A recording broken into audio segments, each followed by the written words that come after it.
करना है कि आपने यहां पर आपने राइटअप करना कैसे है कि आपने राइटअप जो जिनोम वाइट के लिए जो राइटअप करना है वो आपने यहां पर आपने टाइटल के बाद आपने क्या लिखना है कि जिनोम वाइड एनालिसिस ऑफ, आपका भी ये भी है। जी जी। अच्छा, ये प्लांट स्पेसिफिक भी आप ये भी प्लांट स्पेसिफिक ट्रांसक्रिप्शन फैक्टर फर्ज की आप ऐसे लिख दें, बस आगे पीछे कर दें। ठीक है। ठीक। Transcription factor gene family in जो भी आपका जो क्रॉप है, कोकोआ। ओके। ठीक है। ई कोकोआ जो भी है वो आपने इस यहां पर लिख देना। ठीक है। इट्स कंपैरिजन विद रैबिडोप्सिस, यहां पर आपने अपना नाम लिख देना। आपकी एफिलिएशन यहां पर है, इधर ईमेल आईडी, अगर आपका कोई ऑर्किड आईडी है वो लिख दें, इधर नीचे मेरा नाम आ जाएगा, जो जो भी आपकी हेल्प कराएगा। ठीक है। ठीक है। उसके बाद नीचे आपने आना है, यहाँ पर फिर वैसे ही आपने इसको री नेम करके corresponding आईडी मेरा हो गया। ठीक हो गया। ठीक है। क्या अब फिर आपने ना जो भी इसमें नॉर्मली ये होता है कि आपका जो टाइटल होता है ना वो बड़ा ही यूनिक होता है। क्या सर? ये जो टाइटल होता टाइटल है ना टाइटल। पेपर का, यूनिकनेस इस तरह होती है कि यार ये अभी बहुत ही बेसिक सा ये टाइटल है। नॉर्मली टाइटल से हमें ये पता चल जाए कि इसने काम क्या किया है, इसके रिजल्ट्स क्या आए हैं। ठीक है। यूनिक रिजल्ट्स क्या आए हैं, वो सारी कहानी टाइटल के अंदर ना होनी चाहिए। ठीक है सर। इसका मतलब ये है कि यूनिक टाइटल का मतलब ये होता है कि आपका जो जब आपने रिसर्च पेपर पब्लिश कराने के लिए जाना है, अगर उसको लगता है कि ऑलरेडी सिमिलर तरह का कोई टॉपिक है, मिलता जुलता है, तो वो that may not be preferred your research paper. अगर उसके अंदर कुछ यूनिकनेस होगी, कोई इनोवेशन होगी, और वो अगर कोई बंदा आपके उस आर्टिकल को पढ़े और टाइटल देख के उसको पता चल जाए व्हाट कुड बी उसने इसके अंदर what actually they have done in this paper, तो उसको टाइटल से ही पता लग जाना चाहिए कि what actually they perform in this article. ठीक है। सर वो ठीक है सर, तो वो हम कैसे क्या करेंगे फिर? हम फर्ज पहले किया, अपना मैं बताता हूँ कि मैं आपको एक इसके अंदर ना अभी आपने नॉर्मली क्या किया कि आपने कोई जैबी जीन्स आपने देखा, आपने उसको करेक्टराइज किया अंडर वेरियस बायोटिक स्ट्रेसेस। अच्छा, आप उसमें लिख दें कि identification of the JB gene family member in cocoa and and their response under specific जो भी पैथोजन हैं, पैथोजन के या and understanding the their role in plant development. ठीक है। And identification of the JB gene that involve in plant development. इस तरह का मैं इसको बाद में आपको, जिस तरह मैंने अभी मैं एक पेपर आपको बताता हूँ, एक मिनट में अभी आपको बताता हूँ कि हमने ना एक पेपर जो लिखा था गूगल स्कॉलर में, आप जाए ना, जब आप गूगल स्कॉलर में जाते हैं तो आपने ये देखना है कि ये मेरी प्रोफाइल है। आप मेरी प्रोफाइल में जाएंगे ना, मैं आपको देखूंगा, बताऊंगा कि आपने कैसा एक पेपर है मैंने पब्लिश किया हुआ है। ये हमने आर्मी वर्म के अंदर एक लिखा हुआ है कि genome wide indication of cytochrome gene family and their response to, हमने इस जीन का रोल देखा है इंसेक्टिसाइड रेजिस्टेंस के अंदर। जी। ठीक हो गया। अच्छा, उसके अंदर मैं एक और यूनिकनेस जो हमने बड़ा अच्छा काम किया था, एक ये था कि अब ये देखे ना, ये है इनहांसिंग कैबेज रिजिलियंस। हम्म। हमने गोभी के अंदर रिजिलियंस बढ़ाई against heavy metal stress through silicon amendment and okay. Melatonin. हमने पौधे के अंदर ये क्या किया कि हमने एक ऐसी टेक्नोलॉजी डेवलप की है जिसके अंदर हमने आइडेंटिफिकेशन की है कि सिलिकॉन की अगर अमेंडमेंट की जाए आपके उस मीडिया के अंदर जिसके तो वो सिलिकॉन मेटल स्ट्रेस को, हैवी मेटल स्ट्रेस को खत्म करने में प्लांट के अंदर हेल्प आउट कर सकता है। इस एक टॉपिक से ही हमें पता चल गया what could he has done in that specific paper. अच्छा, अभी नेक्स्ट आ जाए, एक और पेपर है हमारा, मैं आपको दिखाता हूँ, वो भी इसी तरह का मिलता जुलता है। अब ये देखिए ना, हमने ये क्या किया हुआ है कि एक और पेपर है, ये देखो ना, सिलिकॉन। अब यहाँ पर मैंने ये नहीं लिखा हुआ कि effect of silicon on citrus root stock, इस तरह का नहीं लिखा हुआ। जी ये फजूल सा टॉपिक होना था, effect of silicon on citrus root या स्टॉक। ठीक है। अगर हम जी ये, मैंने ये लिखा हुआ है यहाँ पर कि सिलिकॉन इंड्यूस्ड, जी सिलिकॉन के हमने नैनो पार्टिकल यूज किए थे इसके अंदर, इसकी वजह से जी हाइपोक्सिया टॉलरेंस आई थी सिट्रस के अंदर। हाँ हमने क्या लिखा हुआ है कि silicon induced hypoxia tolerance in citrus root stock which हाँ इज हाँ associated with modulation in polyamine but metabolism.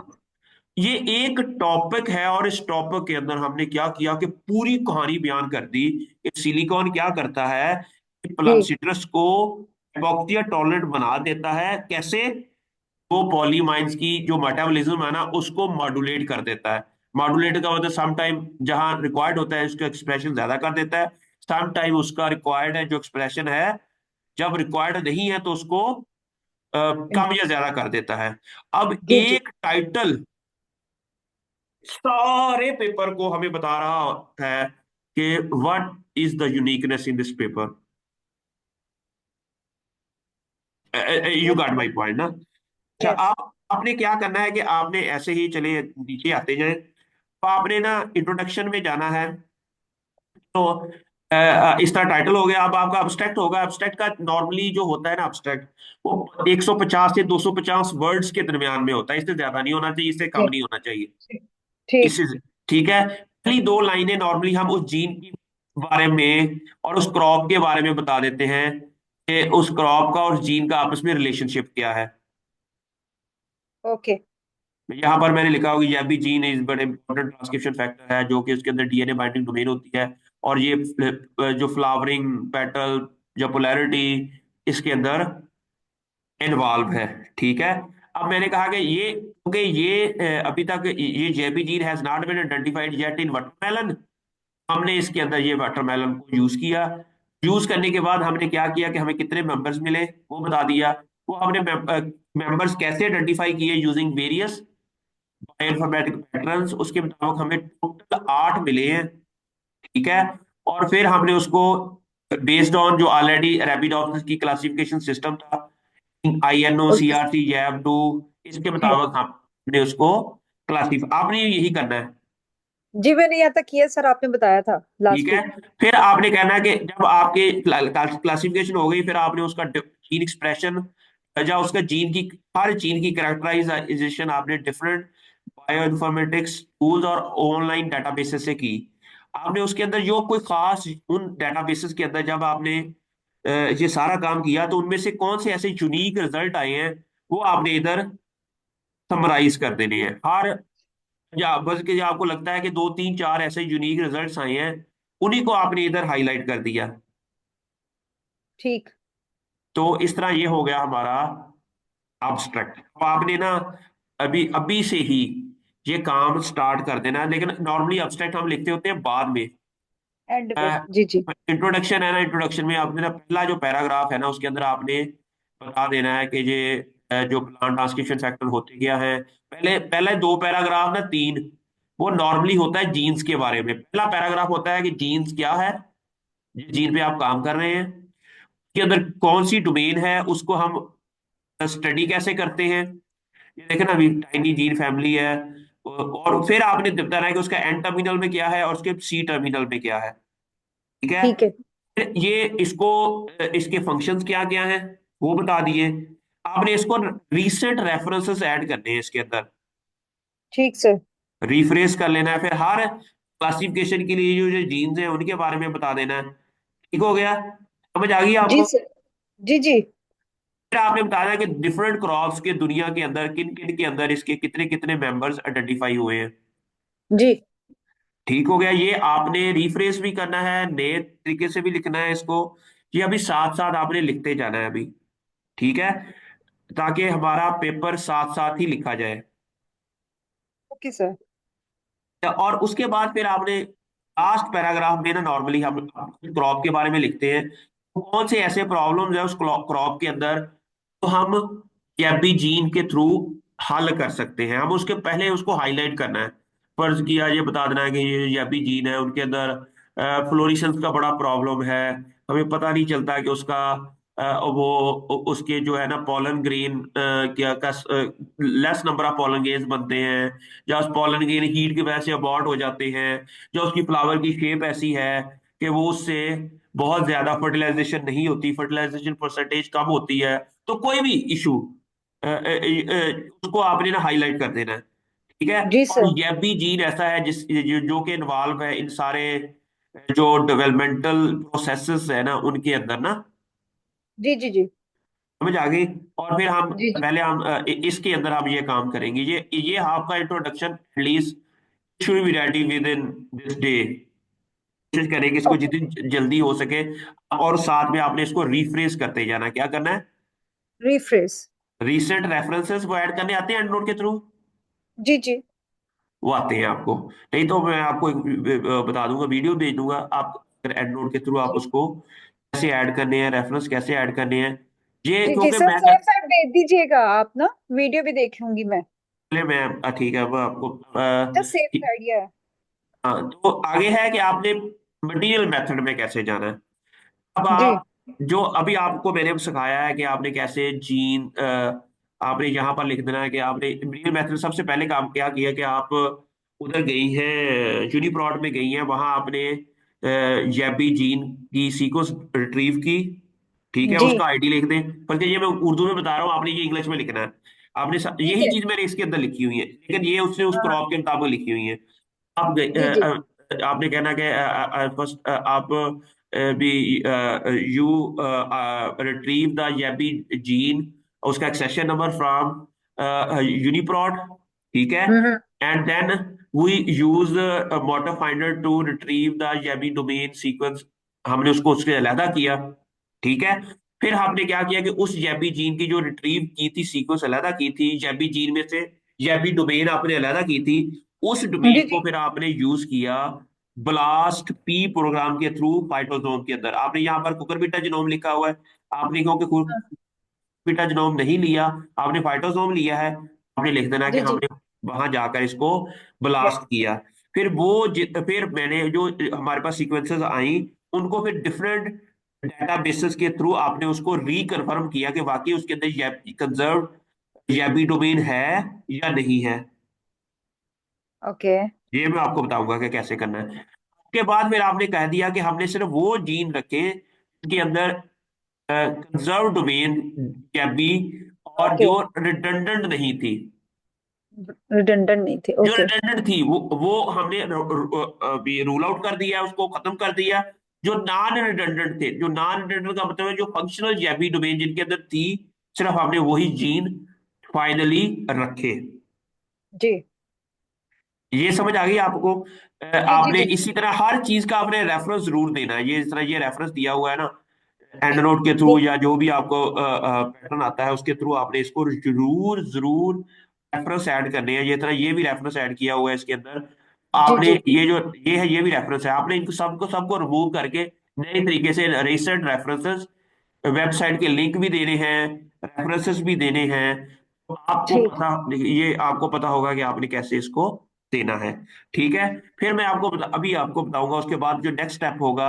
आपने फिजियोकेमिकल प्रॉपर्टीज, अभी आज मैं आपको ये बताता हूँ कि नेक्स्ट आपने फिजियोकेमिकल प्रॉपर्टीज तो जो जीन आपने आइडेंटिफाई किए हैं उसकी ना आपने देखना है कि उसकी प्रोटीन की लेंथ कितनी है। ये देखो ना। जी। ठीक है। आपने देखना है कि उसका मॉलिक्यूलर वेट कितना है, उसकी पीआई वैल्यू। ये पीआई वैल्यू क्या होती है? पीआई वैल्यू एक ऐसी वैल्यू होती है किसी भी प्रोटीन की कि वो एक पीएच की वैल्यू होती है जिसके ऊपर प्रोटीन के ऊपर चार्ज जो है ना वो न्यूट्रल हो जाता है। ओके। अच्छा, अब नेक्स्ट क्वेश्चन, यहाँ पर तो आपने सिर्फ ये लिख देना है, लेकिन अब आपने पीआई के बारे में पढ़ना है कि न्यूट्रल पीएच का मतलब क्या होता है। ठीक है। Okay. Why there is okay. Important, why there is important to study the pI value of the protein. Okay. अच्छा, अब पीआई क्या है कि एक ऐसी पीएच वैल्यू जहां पर इसके ऊपर न्यूट्रल चार्ज हो जाता है। तो it means that her pi की जो प्रोटीन है ना, अगर उसकी डिफरेंट पीएच वैल्यू है, जब पीआई वैल्यू है, it means they will perform under different pH conditions. Pi का मतलब ये होता है कि उसके ऊपर न्यूट्रल चार्ज आ जाता है। इट मीन कोई भी चीज अच्छा प्रभाव कब करती है, जब उसके ऊपर वो रिलैक्स हो, उसको स्ट्रेस ना हो, उसके ऊपर कोई आग ना लगी होवे सर दे ना। जी जी। पीआई का मतलब होता है कि ऐसी पीएच वैल्यू जब प्रोटीन के ऊपर न्यूट्रल चार्ज हो, उसका चार्ज ओके। न्यूट्रल हो। जब उसका चार्ज न्यूट्रल होगा दे विल परफॉर्म बेटर। ठीक है। इट मींस दैट अगर दो प्रोटीन ऐसी हैं, डिफरेंट प्रोटीन्स है, लेकिन उनका सेम पीआई वैल्यू है, it means they will work in under the same environment. Okay. अच्छा, इसकी बेस के ऊपर हम क्लासिफाई कर सकते हैं। जिस तरह हम आपके जितने भी जैबी जीन्स आपने डाउनलोड किए हैं, उनको हम पीआई की बेस के ऊपर क्लासिफाई कर सकते हैं। फर्ज किया, अगर किसी की पीआई वैल्यू आती है 4, जी। 4 से तो ये 4.5 के दरमियान में जिसकी भी पीएच की वैल्यू या पीआई वैल्यू आती है, वो हम कह देंगे वो ए ग्रुप में है। ओके। 4 से 5 वाला ए ग्रुप, 5 से 6 वाला दूसरा ग्रुप, 6 से 7 वाला तीसरा ग्रुप। फर्ज किया अब 6 से 7 में तीन ऐसे जीन्स आते हैं जिनकी पीआई वैल्यू इसी के रेंज में आती है। ठीक है। जी तो हम जी। इस तरह हम हर जीन्स को क्लासिफाई करने में हमारी हेल्प आउट हो सकती है। ओके। अच्छा, उससे हमें ये काफी हद तक समझ आ जाएगी कि हर जीन, कौन से जीन है जो सिमिलर तरह की इन्वायरमेंट में वर्क करेंगे, कौन सी जीन है जो डिफरेंट इन्वायरमेंट के अंदर वर्क करेंगे। काम करें। दूसरी बात ये भी हमें पता चल जाएगी कि अगर कोई जीन जो है ना, वो फर्ज किया, फिर हम चेक करेंगे कि वो पीआई या पीएच किस प्लांट के ऑर्गन की होती है। ओके। फर्ज किया हमने देखा कि रूट की पीएच नॉर्मली 6 होती है, और आपकी भी किसी जीन की पीएच 6 आती है, तो it means that this gene can perform better in root as compare to leaf. Okay. समझ आ रही है ना? क्योंकि अगर उसकी सेम तरह की इन्वायरमेंट है, तो इट मींस वो सेम तरह की। हाँ, दूसरा ये है कि हमने देखा कि पीआई वैल्यू आती है 6.5, और जी। जब फिर हमने उसी प्रोटीन की सीक्वेंस एक और डेटाबेस के अंदर डाली, तो पता चला कि उसकी सब सेलुलर लोकलाइजेशन क्या है। अब सब सेलुलर लोकलाइजेशन क्या होती है कि वो प्रोटीन किस जगह जाकर प्लांट के सेल के किस पार्ट में जाके काम करती है। फर्स्ट वो माइटोकॉन्ड्रिया आती है उसकी लोकेशन। हाँ जी। और हमने देखा कि माइटोकॉन्ड्रिया की भी पीएच 5.6 ही होती है। ओके। तो अब ये कंफर्मेशन हो गया हमारा डाटा कि वाकई यार ये जो प्रोटीन है, ये इसकी पीआई वैल्यू भी 5.6 है, और इसकी सब सेलुलर लोकलाइजेशन भी माइटोकॉन्ड्रिया है। It means that it means that कि माइटोकॉन्ड्रिया के अंदर ये हमारा जो पहला डाटा था ना, जो हमने प्रिडिक्ट किया था पीआई वैल्यू वाला, इट मींस वो वैलिड है। ओके। सहारा आपने आपने आपने एक घर में खाना बनाया, एक बंदे ने कहा बड़ा अच्छा बना है, हाँ आप जी। खुश हो गए। दूसरे ने कहा बहुत, ये इसलिए अच्छा है कि इसके अंदर ये अच्छी चीजें थी, हम्म। तो बहुत अच्छा। इट मीन आपका खाना दो बंदों ने तारीफ कर दी, इट मीन आपका खाना जो है बनाया हुआ सही ठीक है। सही है। लजीज है। अगर तीसरे ने कह दिया कि, वो तीसरे ने भी कह दिया ठीक है, या तीसरे ने कुछ इसके अंदर थोड़ा सा प्रॉब्लम निकाला, तो आपने उनसे पूछना है कि why there is the problem. वो बताएगा कि इसके अंदर मैं मीठा ज्यादा नहीं खाता, इसलिए मीठा ज्यादा था, समथिंग लाइक दैट ना। आपने आपने भी ऐसा ही करना है कि आपने अपने जीन जितने भी हैं, उन सबको हमने फंक्शंस को स्टडी करना है। Okay. You got my point ना? जी लेकिन उसको स्टडी करने के लिए अब आपने डिफरेंट टूल्स यूज करने हैं। जी। तो आपने अब उसको इतना नॉलेज लेना है कि आपने के पास उस टॉपिक के सर से रिलेटेड कोई भी इंफॉर्मेशन है ना, वो आपको हेल्प करेगी डिस्कशन लिखने में। ओके। यू जी जी। गॉट माई, ठीक है। एक मिनट, ये ना अजान हो रही है, मैं उसको पॉज कर रहा हूँ। ओके। अच्छा, अब ये देखो ना, अब आपने ना साथ साथ ही सारा काम करते जाना। जी। ये देखे ना, अभी ये आपने ये इसके अंदर बता दिया कि आपने पीआई वैल्यू भी एस्टिमेट की, फिर आपने उसके जीन आईडी, क्रोमोसोमल लोकेशन भी मालूम की, प्रोटीन और जीन की सीक्वेंस भी ली, आपने उसका सब सेलुलर लोकलाइजेशन मैंने कहा था ना कि आपने वो भी मालूम की कि वो उसकी न्यूक्लियस लोकेशन है, वो काम करता है, वो साइटोप्लाज्म में काम करती है वो प्रोटीन या समथिंग। ठीक है, ये सारे काम आप मैं आपको स्टेप बाय स्टेप सिखा दूंगा। ठीक हो गया। फिर जी आपने sir. Next gene structure analysis है। जीन स्ट्रक्चर के अंदर इंट्रॉन एक्सॉन्स होते हैं। ठीक है, हाँ। इंट्रॉन क्यों होते हैं, एक्सॉन्स क्या होते हैं, इनकी नंबरिंग अगर डिफरेंट हो तो उसका मतलब क्या होगा, अगर नंबर ऑफ ठीक। इंट्रॉन ज्यादा होंगे या कम होंगे इसका क्या फायदा होगा। आपने ये सारे क्वेश्चन चाहे गूगल पे लिखें या किसी ओके। एआई को पूछें कि अगर हमने इंट्रॉन एक्सॉन एनालिसिस करना है तो वो क्यों करना है। अच्छा, ओके। अगर नंबर ऑफ एक्सॉन ज्यादा हो या इंट्रॉन ज्यादा हो तो उसका मतलब क्या होता है, अगर कम हो तो उसका मतलब क्या होता है। अगर आपके डेटा में ओके। कम आ रहे हैं तो इट मींस दैट वो उसने बता दिया कि इसका मतलब ये होता है। Okay. You got my point ना। तो इससे या। क्या होगा, फिर जो भी वो एआई आपको कोई देगी आंसर, आपने वो भी गूगल में सर्च करना है। फिर वो पेपर से भी किसी रिसर्च पेपर से भी आपने वो चीज वेरीफाई करनी है कि वाकई ये जो काम इसने बताया है जी। ये ऐसा ही है। जी फिर सर। उसका रेफरेंस आपने यहां देना है कि according to this if there are number of drawn are more than the more than 5, what does it mean. उसका मतलब ये होता है कि उसका जो जीन का एक्सप्रेशन है वो कम होगा या ज्यादा होगा।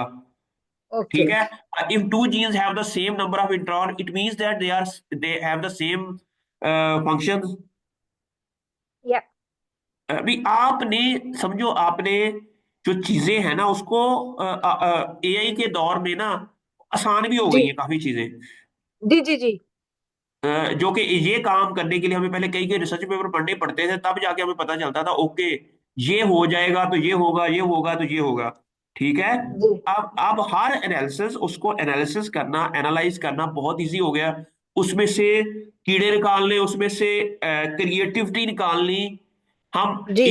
We can easily ask the AI कि प्लीज इसमें से कोई हमें बताएं कि ये एनालिसिस हम क्यों करते हैं, इसके रिजल्ट्स किस तरह के एक्सपेक्टेड आ सकते हैं। अगर तो फिर आपके रिजल्ट्स आ गए, अब आपको नहीं पता लगे इसको इंटरप्रेट कैसे करना है। आपने बताना है जी। कि मेरा कोई अगर आपने उसको एग्जैक्ट अपने क्रॉप का नाम नहीं बताना, आपने बताना है कि अगर इस तरह का रिजल्ट आए, क्योंकि वो प्लेजरिज्म में आ जाएगा फिर। अच्छा अच्छा। जी ठीक जी। ठीक है, आपने कहना है कि अगर इस तरह के रिजल्ट आए तो क्या होगा। तो उसको थोड़ा जी। बहुत आपको आइडिया बताएगा कि अगर ये होगा तो इसकी वजह ये हो सकती है, इसकी वजह ये हो सकती है। उसको अपनी रिफ्रेश करके अपने लफ्जों में उसको रिजल्ट्स में लिखते जाएं। ठीक। ऐसे ही आपने इस रेगुलेटरी एलिमेंट सारे आपको बताता जाऊंगा, लेकिन साथ साथ आपको समझ आ जाएगी कि अच्छा इसने रिजल्ट्स में आपने क्या लिखना है कि आपने इस तरह कर लिया ना, ये आपने साथ साथ ही लिखते जाना है काइंडली। ठीक है सर। ये सीक्वेंस आई है आपकी जेबी जीन की, आपने ब्लास्ट किया है, तो ये आपकी 27 प्रोटीन फाउंड हुई है। आपने उसका जो आपका मॉलिक्यूलर वेट निकला है वो जो मिनिमम प्रोटीन है उसका था 18.7 था, और मैक्सिमम जो सबसे बड़ी प्रोटीन थी उसका साइज इतना था। वो आपने बता दिया सारा कि आपने यहाँ रिजल्ट्स के अंदर ना आपने सिर्फ ये चीजें लिखती जानी है। Okay sir. सर लेकिन सिर्फ इसको डिस्कस कहाँ करना है, वो डिस्कशन में। डिस्कशन में। आपने कहना है कि आपकी रेंज आई है 18.7 से 26.91। अब आपने देखना है कि जैपी जीन जो दूसरी क्रॉप के अंदर है उनमें भी ये ऑलमोस्ट सिमिलर तरह की रेंज है या डिफरेंट है। ओके। उसका रेफरेंस देते जाना है। तो उस पेपर की ये आपने डिस्कशन में लिखना है कि उस पेपर के अंदर इस क्रॉप के अंदर जो मैक्सिमम किलो डाल्टन वाली प्रोटीन थी ना वो 26.91 वाली नहीं थी, वो 30 वाली थी। अब आपने भी बताना है कि ऐसी क्या चीज हुई कि इसकी ज्यादा आ गई है, उसकी कम आ गई है, जो उसकी कम आई है इसकी ज्यादा क्यों है। तो उसको ओके। पॉसिबली आपने ना एक पेज ले लेना, रफ पेज, उसको ऊपर लिखते जाएं, ताकि जब ठीक। आप उसका राइटअप डिस्कशन के लिखेंगे तो आपके पास काफी ऐसी इनोवेटिव किस्म के जो स्टेटमेंट्स होंगी जी जी। जो आपकी डिस्कशन लिखने में हेल्प हेल्प कर। करेगी। ठीक सर। इसी तरह सारे डाटा ये देखो ना, मैंने जेनेटिक एनालिसिस वाले ऑलरेडी मैंने आपको दे दिया, ये भेज दिया है। ठीक है, अब आपने जी। क्या करना है कि इस तरह ये देखो ना पोटेटो है, discussion many genes depend on essential molecule specific transcription factor. हमने इनको 5 फैमिलीज में डिवाइड किया। हाँ, अभी ये बच्चे का मुझे लगता है को अप टू डेट नहीं है, लेकिन आपने इस तरह आपको ये देखना ना कि द एक्सपेरिमेंटेशन मोटिव, ये सारी चीजें आपको समझ आ जाएगी। You got my point. Yes yes yes. ठीक है।